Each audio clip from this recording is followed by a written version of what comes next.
Highway पर क्या है मजदूरों का हाल, देखिए जी मीडिया की खास पड़ताल। कोरोना महामारी के बीच देश भर में लॉकडाउन का चौथा चरण चल रहा है। प्रवासी मजदूरों का पलायन लगातार जारी है। सिर पर गठरी और पैरों पर जख्म, पूरे परिवार की गृहस्थी कंधे पर लिए मजदूर अब भी पैदल चलने को विवश हैं। नेशनल हाईवे 8, जिस पर कभी ट्रकों का रेला चलता था, आज उस हाईवे पर मजदूरों के पैरों के जख्म दिखाई दे रहे हैं। जिस हाईवे का निर्माण मजदूरों ने किया था, आज उन्हीं मजदूरों की पीड़ा के गवाह बन रहे हाईवे का हाल जाना जी मीडिया ने।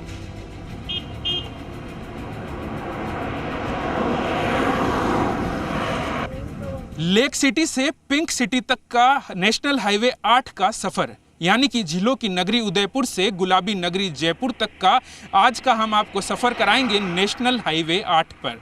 यानी कि नेशनल हाईवे 8 आपको बताएगा कि लॉकडाउन के दौरान किस तरह की ज़िंदगी वो जी रहा है, किस तरह से ट्रकों के बजाय आजकल नेशनल हाईवे 8 के ऊपर नंगे पैर लोग चलते हुए दिखाई देते हैं। क्या है नेशनल हाईवे 8 की पीड़ा, जी मीडिया के जरिए आज आपको हम बताने की कोशिश करेंगे। तो चलिए उदयपुर से ये सफ़र शुरू करते हैं और नाथ द्वारा राजसमंद होते हुए इस हाईवे के जरिए हम चलते हैं जयपुर तक। पुलिस के दावे का सच। जी मीडिया की टीम ग्राउंड जीरो पर पड़ताल करने उदयपुर से जयपुर की ओर आगे बढ़ी तो सबसे पहले नजर पुलिस की नाकेबंदी पर पड़ी। नाथद्वारा पुलिस नाकेबंदी कर आने जाने वालों को चेक कर रही थी। नाथद्वारा की पुलिस ने दावा किया कि अब मजदूरों को पैदल हाईवे पर नहीं जाने दिया जा रहा है। पैदल लोग जा रहे हैं, उनके लिए क्या करते हैं? आप उनको रोकते हैं क्योंकि प्रवासी काफ़ी संख्या में हाईवे से पैदल निकलते हैं। उनको जो यहाँ पैदल या प्रवासी जो गुजरात या महाराष्ट्र से जो लोग आ रहे हैं, उनको हम यहाँ से सीधा नज़दीक यहाँ हॉस्पिटल है, तो हम यहाँ से सीधे उनको हॉस्पिटल भेजते हैं ताकि वो अपना इलाज लें। और इलाज लेने के बाद जैसे आगे परिस्थितियाँ होती है उनको उस हिसाब से क्वारंटाइन किया जा रहा है। और बाकी विशेषकर यहाँ से सीधा हॉस्पिटलाइजेशन कर रहे हैं। इसके अलावा हाईवे पर सरकार लगातार करी, कई दुर्घटनाएं हुई है कि लोग पैदल ना चलें, तो उन्हें आप समझाते हैं कि पैदल ना जाकर किसी ट्रांसपोर्टेशन का यूज़ करें? बिल्कुल, इस बारे में विशेष ध्यान रखा जा रहा है। जो पैदल चल रहे हैं उन लोगों को समझाइश की जा रही है कि वो लोग पैदल नहीं चलें और किसी न किसी वाहन का सहारा लें। और अपने नज़दीक के जो लोग हैं उनको यहाँ पंचायत मुख्यालय से सरपंच साहब से बात करके और उनके साधन मंगवा करके या फिर एम्बुलेंस की सहायता से उनको अपने घरों में भिजवाया जा रहा है। पुलिस के दावे की पड़ताल करने जब जी मीडिया की टीम आगे बढ़ी तो हाईवे पर तपती धूप के बीच कुछ मजदूर चलते हुए दिखाई दिए। पता चला कि ये मजदूर नाथद्वारा से ही पैदल बिहार की ओर जा रहे थे। अपने कंधों पर भारी सामान, पैरों पर जख्म लिए ये बेबस मजदूर सैकड़ों किलोमीटर की दूरी की परवाह किए बिना पैदल ही अपने सफर पर बढ़ चले थे। इन मजदूरों की जमा पूंजी खत्म हो चुकी है। ठेकेदार ने भगा दिया, प्रशासन ने भी मदद नहीं की, तो मजदूर पैदल ही गांव के लिए रवाना हो गए। नाथद्वारा पुलिस के दावों की हकीकत भी सामने आ गई। कैमरे पर मजदूरों की बेबसी का दर्द कुछ यूं छलक कर बाहर आ गया।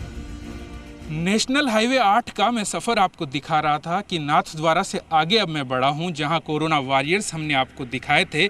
जैसे ही आगे इस सड़क पर पहुंचा तो मैंने देखा कि इस चिलचिलाती धूप में किस तरह से ये लोग सड़कों पर चलने को मजबूर हैं। कहां से इनका सफ़र शुरू हुआ है, कहां ख़त्म होगा, ना जाने कितने दिनों में ख़त्म होगा, शायद ये कहना भी यहाँ मुश्किल हो जाता है। इनसे जान लेते हैं कि कितना लंबा सफ़र ये करने जा रहे हैं। कहाँ से आ रहे हैं आप लोग? नाथद्वारा से आ रहे हैं बाबूजी। क्या सामान लेकर आ रहे हैं? सामान पार्था में खाने वाले, इसमें कपड़े हैं बाबूजी, खाने वाले सामान है इसमें। अच्छा, कहाँ जाओगे आप? हम लोग बिहार जाएंगे साहब। इतनी दूर पैदल कैसे जाओगे आप? अब जाएंगे साहब, भूखे से तो सही है रास्ते के लिए साहब।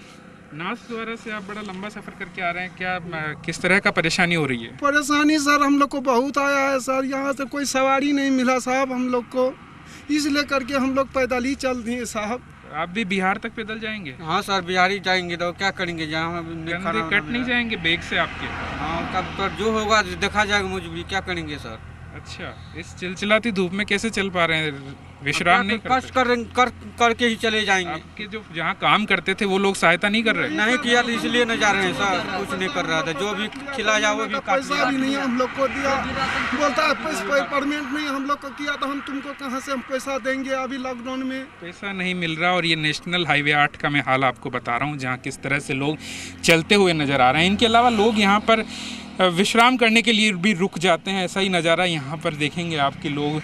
काफ़ी लोग यहाँ पर बैठे हुए हैं जो कि शायद इस गर्मी में चल चल कर थक गए हैं, इसलिए यहाँ पर आकर बैठ गए हैं। इनसे भी बात कर लेते हैं। आप कहाँ जा रहे हैं?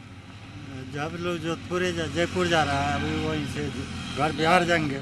जयपुर से आगे फिर बिहार जाएंगे? हाँ। क्या कोई गाड़ियों की व्यवस्था नहीं कर रहा आपके लिए? कोई व्यवस्था ना, अभी 15 रोज दिया पास बनाने, अभी तक हम लोगों ने पास बनाने कुछ बना नहीं। वही वहाँ का कोई अभी बना के दिया। इस हाईवे पर आप दूर तक पैदल चलेंगे? क्या करेंगे, वहाँ मरता है, वहाँ भी नहीं खाने ला मिलता है, तो क्या करेंगे हम लोग? मरेंगे तो रास्ते में मर जाएंगे। जी मीडिया की टीम अपनी इस खास पड़ताल में राजसमंद होते हुए अजमेर के मसूदा में पहुंची। NH 8 पर बसे एक छोटे से गांव का जायजा लिया तो पता चला कि लोगों को भी राशन मिलने में काफी समस्या आ रही है। मेडिकल और दूध को छोड़कर पूरे गांव की दुकानें बंद थी। गांव में पुलिस मुस्तैद दिखी, लेकिन इस मुश्किल वक्त में ग्रामीणों को राशन नहीं मिलने से वो बेहद दुखी और परेशान दिखे। शरद पुरोहित, जी मीडिया, जयपुर। और जी मीडिया की टीम का उदयपुर से शुरू हुआ ये सफर मसूदा के बाद भी हाईवे पर लगातार जारी था। हमने इस दौरान हाईवे पर मौजूद रेस्तरां और इसके साथ साथ पुलिस पेट्रोलिंग को लेकर भी पड़ताल की। इन तमाम पहलुओं के बीच बेबस मजदूरों का हाईवे पर दर्द भरा सफर कई सवाल खड़े कर रहा है।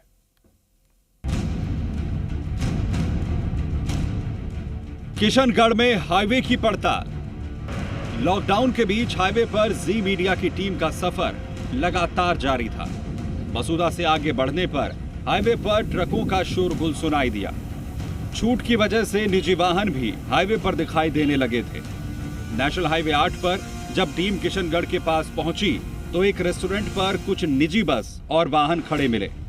हमने जब पड़ताल की तो सोशल डिस्टेंसिंग की पालना के लिए दुकानदार ग्राहकों को समझाते हुए नजर आ रहे थे। हाईवे के सफर को आगे बढ़ाते हुए अब हम अजमेर के अंदर पहुंचे हैं। अजमेर का मसूदा खंड, जहां के खरवा गांव के अंदर हम पहुंचे हैं, जहां की स्थिति आपको दिखाते हैं। ये गांव इसलिए हम दिखा रहे हैं क्योंकि ये पूरा गांव NH 8 यानी कि इस नेशनल हाईवे के ऊपर बसा हुआ है, जहां की सभी दुकानें दिन के अंदर बंद नज़र आती है। यहाँ पर किसी भी तरह की दुकानें हो, दुकानदार नहीं खोल रहे हैं। सोशल डिस्टेंस बनाने के लिए यहाँ पर पालना के जो निर्देश दिए गए हैं उनकी भी यहाँ पर पालना की जा रही है। कुछ तस्वीरें ऐसी ही दिखाई देती है। अगर देखेंगे तो पुलिस की भी व्यवस्था यहाँ पर दिखाई देती है कि पुलिस की इंटरसेप्टर यहाँ पर जो हाईवे पर बसे गांव हैं वहाँ पर आकर खड़ी है। पेट्रोलिंग की जो ये गाड़ियाँ हैं अलग अलग गांवों में जाकर जो आसपास के हाईवे के गांव हैं वहाँ पर ये पेट्रोलिंग भी करती है। और फिलहाल ये इस गांव में यहाँ पर आकर देख रही है कि लॉकडाउन की पालना हो रही या नहीं हो रही है। इसके अलावा जो दूध की दुकानें हैं, मेडिकल की दुकानें हैं, वो खुली रहती है। तो उसमें से जो दूध की दुकान है उनसे लोगों से हम बात करने की कोशिश करते हैं कि वो क्या कहते हैं अपने यहाँ पर किस तरह से लॉकडाउन के नियमों की वो पालना करते हैं, नहीं करते हैं, या हाईवे पर अगर गांव बसा है तो किस तरह की चीज़ें उनके सामने यहाँ पर आती है, क्या वो देखते हैं। उनसे बात करने की कोशिश करेंगे। हाईवे नेशनल हाईवे 8 पर ये आपका गांव है, कौन सा गांव है, किस तरह से यहाँ पर लॉकडाउन के नियमों की आप पालना कर रहे हैं? ये खरवा गांव है, अजमेर ज़िले के अंदर आता है। और स्टैंड के लिए एक घोड़े बना रखे हैं जगह, मतलब जो दुकानों के बाहर, और मास्क की वो देर का मास्क लगा के ही आपको आना है। अच्छा, इसलिए पुलिस वाले भी खड़े हैं। कब खोलते हैं आप दुकानें? अभी तो पूरा मार्केट जैसे बंद है आपका। हाँ, तो सुबह खोलते हैं 8 बजे और दिन को 2 बजे बंद कर देते हैं। अच्छा, फिर पूरा मार्केट आपका बंद हो जाता है? पूरा मार्केट बंद हो जाता है। हाईवे पर आप देखते हैं कि प्रवासी कई संख्या में पैदल यहाँ से निकलते रहते हैं, ऐसा सामने आया है? ऐसा है कि हमारे खरवा सरपंच साहब थे जो उन्होंने 300 आदमियों को यहाँ पर रोक रखा था। खाने पीने की सारी व्यवस्था की, उसके बाद में बस की व्यवस्था हुई, उनको ट्रेन में ले जाके बिठाया है। अशोक गहलोत साहब के निर्देश के ऊपर जो इनको रोका गया था, खाने पीने की सारी व्यवस्था खरवा सरपंच साहब की तरफ से की हुई थी। अब आप हाईवे पर पुलिस पेट्रोलिंग की पड़ताल। उदयपुर से तेज धूप में जी मीडिया का ये सफर लगातार जारी था। किशनगढ़ से आगे बढ़ने के बाद रोशनी कम होने लगी थी, लेकिन बगरू के पास वाहनों की लाइटें दूर से दिखाई दे रही थी। टीम ने टोल नाके का जायजा लेना शुरू किया तो इतने में सामने से पुलिस का वाहन रात के अंधेरे में हाईवे पर पेट्रोलिंग करता मिला। जी मीडिया की टीम ने हाईवे पर पेट्रोलिंग कर रही पुलिस वालों से बातचीत की और जाना कि किस तरह वर्दी में ये कोरोना वॉरियर्स रात के समय भी लोगों की मदद के लिए सड़क पर दौड़ते रहते हैं। उदयपुर से हमारा सफर चिलचिलाती धूप में शुरू हुआ, लेकिन जयपुर पहुंचते पहुंचते अंधेरा हो गया, यानी कि रात हो गई। लेकिन हाईवे का ये सफर बदस्तूर जारी है। हाईवे पर आपने देखा किस किस तरह से कुछ लोग परेशान हैं तो कई लोग मदद करने के लिए आतुर है। रात का समय है, बगरू से आगे मैं पहुंच चुका हूं। जयपुर का ये टोल नाका है जहां से हम कह सकते हैं कि जयपुर की एक तरह से शुरुआत मानी जा सकती है। हालांकि कमिश्नरेट की शुरुआत बगरू थाने से जो इलाका शुरू होता है वहां से हो जाती है। इसके आगे एक मुख्य पॉइंट इसे माना जा सकता है कि यहाँ से हर गाड़ी होकर निकलती है। CCTV यहाँ कैमराज लगे हैं जिसके जरिए हर गाड़ी जो भी यहाँ से निकलती है उसके नंबर एक तरह से रिकॉर्ड हो जाते हैं। इसके अलावा जो पुलिस की गाड़ियाँ हैं पेट्रोलिंग करती है, रात के समय यहाँ से निकलती है। अभी भी हम देख पा रहे हैं कि हाईवे के जो टोल नाका है वहाँ से एक पुलिस की गाड़ी दिखाई दे रही है जो रात के समय पेट्रोलिंग करते हुए इधर आ रही है। किस तरह से वो पेट्रोलिंग करती है, क्या क्या पेट्रोलिंग में सामने आती है चीज़ें, वो हम जानने की यहाँ पर कोशिश करेंगे। जो गाड़ी सामने से आप पुलिस के आते हुए देख रहे हैं, एक बार इनसे हम बातचीत करेंगे कि जो ये नेशनल हाईवे है इस पर किस तरह से उनकी पेट्रोलिंग होती है, क्या किस तरह से वो अपराध को रोकने के लिए काम करते हैं या लॉकडाउन में हैं, वो रात के समय किस तरह से पालना करवाने की यहाँ पर कोशिश करते हैं। ये सब कुछ हम यहाँ पर जानने की कोशिश करेंगे। पेट्रोलिंग कर रहे हैं आप यहाँ पर? यस, मैं पेट्रोलिंग कर रहा हूँ। कौन सा ये इलाका है आपका, थाना क्षेत्र है? ये बगरू थाना क्षेत्र है और इसमें हम लगातार पेट्रोलिंग कर रहे हैं जब से लॉकडाउन चल रहा है। बिल्कुल, आपके साथ कुछ देर पेट्रोलिंग कर सकते हैं? हमारी टीम जान सकती है किस तरह से आपकी पेट्रोलिंग होती है? बिल्कुल, आप चल सकते हैं। बिल्कुल, हम जानने की कोशिश करते हैं इन्हीं के वाहन में एक बार चलकर कि किस तरह से ये पेट्रोलिंग करते हैं। अपने कैमरा पर्सन को कहूँगा कि वो एक बार हमें दिखाए किस तरह से हमारी आगे की ये जो टीम पुलिस की है वो पेट्रोलिंग कर रही है, उनका आगे का किस तरह का सफ़र रहता है, क्या स्थितियां उनके सामने आती है, वो सब कुछ हम यहाँ पर जानने की कोशिश करेंगे इस पेट्रोलिंग के दौरान। क्योंकि एक बड़ी हेक्टिक ड्यूटी कह सकते हैं, कोरोना वॉरियर्स हैं, दिन रात ये अपनी ड्यूटी को अंजाम देते हैं, निभाते हैं, अलग अलग जगह पर लॉकडाउन को पालन करवाने की कोशिश करते हैं। और ये तो एक ऐसा दौर है जहाँ पर लॉकडाउन का पालन तो होता ही है, इसके अलावा अगर हम बात करें तो लोगों को मदद भी काफ़ी पुलिस की ओर से की जाती है, इन कोरोना वॉरियर्स की ओर से की जाती है। तो यहाँ से ये जो टोल नाका मैंने आपको दिखाया था, यहाँ से पुलिस की पेट्रोलिंग शुरू हो रही है हमारे साथ में, जी मीडिया के साथ में। किस तरह से पेट्रोलिंग का आपका ये सफ़र रहता है, इस दौरान क्या क्या आप लोग करते हैं? क्योंकि लॉकडाउन का समय थोड़ी सी पुलिस की भूमिका अलग हो जाती है। लॉकडाउन के समय में अभी लॉकडाउन 7 PM से 7 AM तक क्लोज है, तो उस समय में मेन रूप से कोई भी पब्लिक मूवमेंट नहीं करे। मेन रूप से उन लोगों को हम समझाइश करते हैं, आने से रोकते हैं, मना करते हैं। जो लोग खासतौर से जो मजदूर और लेबर लोग जो बाहर से निकले हुए हैं, आउट ऑफ स्टेट्स वगैरह से वहाँ से आ रहे हैं, उन लोगों को हम पूरा नियंत्रण करने की कोशिश करते हैं, उनको समझाइश करते हैं, रोकते हैं। यदि बाहर से कोई कस्टमर आ गया है लेबर, तो उसको रोक के साइड में हाईवे के पेड़ के नीचे बैठाते हैं, पानी वानी की और खाने की व्यवस्था भी हम करवाते हैं। और अभी हम उनको एक जगह ऊपर मैसेज करके एक बस बुला के और उनको एक जगह जहाँ भी हमने जो बना रखा है सेंटर्स, और उस सेंटर्स में भिजवाते हैं। हाईवे पर जारी है मजदूरों की बेबसी का सफर। जी मीडिया की टीम का हाईवे पर शुरू हुआ सफर जयपुर आकर खत्म, लेकिन हाईवे पर मजदूरों की बेबसी का जो मंजर दिखा वह आंखों में आंसू लाने वाला था। अब भी मजदूर सैकड़ों किलोमीटर दूर यात्रा पर पैदल निकले हुए हैं, जो न जाने कब तक अपने घरों तक पहुंचेंगे। उम्मीद है प्रशासन जल्द ही इन मजदूरों की घर वापसी के लिए खास इंतजाम करेगा ताकि उन्हें उनके गांव तक पहुंचाया जा सके। शरद पुरोहित, जी मीडिया, जयपुर। तो इन्हीं तस्वीरों के साथ खबरों का